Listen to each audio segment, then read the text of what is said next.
முக்கிய செய்தி, பள்ளிக்கரணையில் உள்ள சதுப்பு நிலங்களை அளவிடும் பணி நிறைவு பெற்றிருப்பதாக தமிழக அரசு தெரிவித்திருக்கிறது.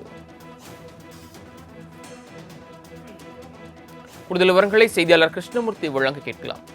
கிருஷ்ணமூர்த்தி, விவரங்கள். வணக்கம். சென்னை பள்ளிக்கரணை சதுப்பு நிலத்தில் பன்னடுக்கு குடியிருப்பு வளாகம் கட்ட அனுமதி அளித்த உத்தரவை ரத்து செய்ய கோரியும் பள்ளிக்கரணை சதுப்பு நிலத்தை சுற்றி 1 கிலோமீட்டர் சுற்றளவுக்கு எந்த கட்டுமான பணிகளுக்கும் அனுமதி அளிக்கக்கூடாது என்ற கோரிக்கையுடன் அதிமுக வழக்கறிஞர் அணி நிர்வாகி பிரஸ்னவ் என்பவர் சென்னை உயர்நீதிமன்றத்தில் பொதுநல மனு ஒன்றை தாக்கல் செய்திருந்தார். இந்த வழக்கை விசாரித்த சென்னை உயர்நீதிமன்றம் பள்ளிக்கரணை சதுப்பு நிலம் என கூறப்படும் பகுதியில் குடியிருப்பு வளாக கட்டும் பகுதியில் எந்த ஒரு பணிகளையும் மேற்கொள்ளக்கூடாது என்று இடைக்கால தடையை விதித்திருந்தது.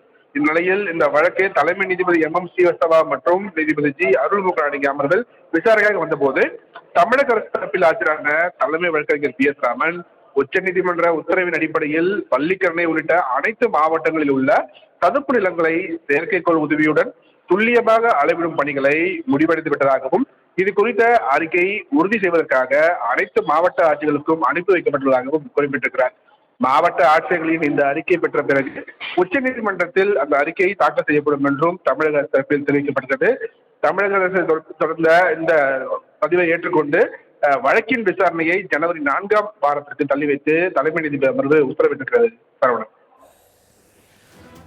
தாங்கள் வழங்கிய தகவல்களுக்கு நன்றி கிருஷ்ணமூர்த்தி.